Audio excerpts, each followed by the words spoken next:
here, then they sink. And then they try to do the move.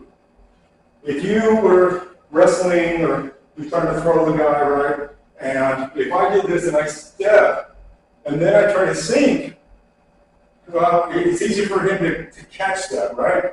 But if, as soon as I go to do the motion, I sink into it and explode up, it's harder for him to catch it and to try to neutralize the action. So through doing this form, you can really practice that. But one of the big benefits of this particular form is also about developing the hip hinge and the knee and ankle, of course, are attached, but developing the hip hinge and the explosion that you need from this. It benefits for several other throws.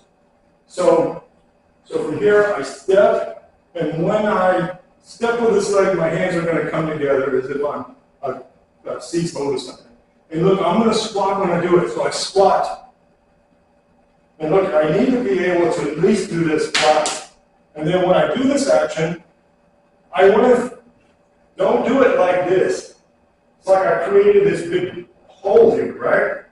You're not going to throw somebody like this over you. I mean, you know, maybe you're giant size and the other guy's 150 pounds, 100 pounds less than you, right? By doing it this way, you're throwing them with your arms, right, with your shoulder girdle. What I want to do when I squat is I want to fold me. Literally, I want to fold me.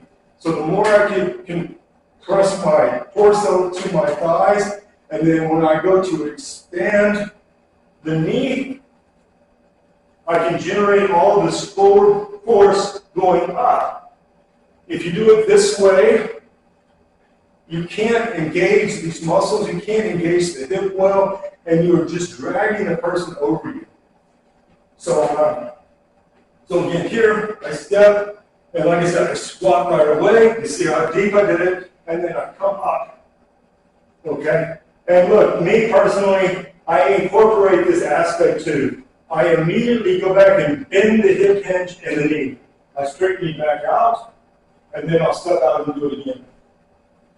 Here, and like I said, I'm going to step and squat all in one motion, squat, and then engage, and then come back. Again, step, I squat, engage, and come back. A step, squat, engage, and back. If you do that, I'll guarantee you, you will increase the force of the hip throw. Bowing is another example. It does the same thing. You know, I try to use the hip hinge the same way. So, and then the last one of this 8 is lower body control leg lock. So, again, I'm here, and I'm going to step with my right.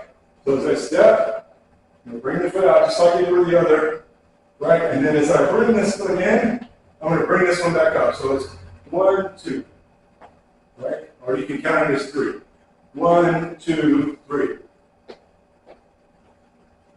1, 2, 3. Now look, I kicked my leg up.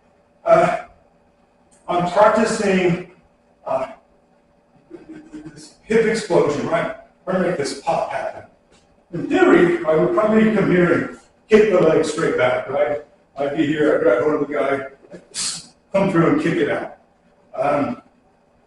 I want to practice this because it gives me stability.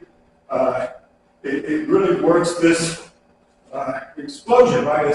This pop of the hip. I'm doing the same thing here, right?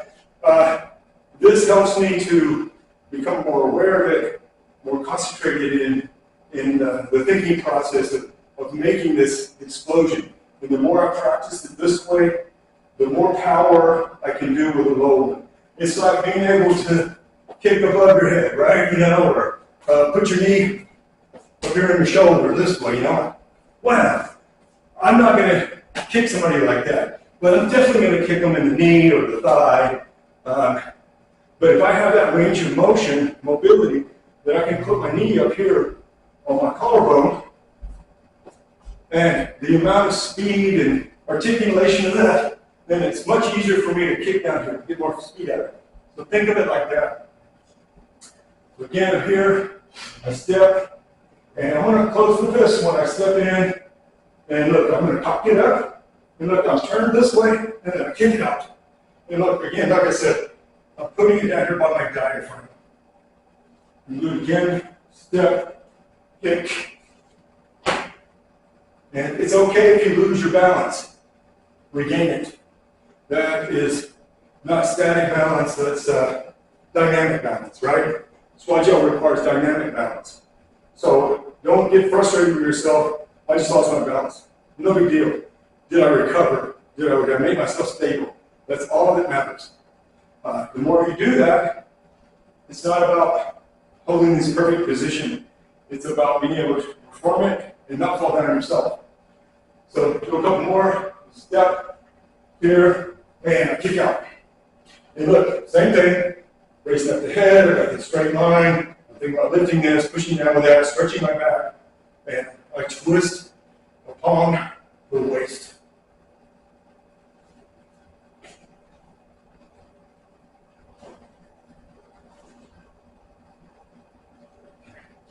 All right.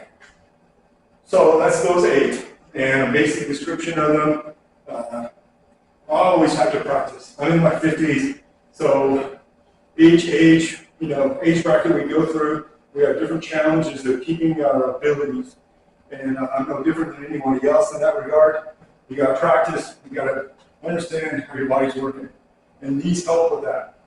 So if you're watching these videos, as I'm making them on YouTube, the next one I'll make is over belt cracking stuff, and then I'll come back to this last 8, probably in a few days or a week at the best.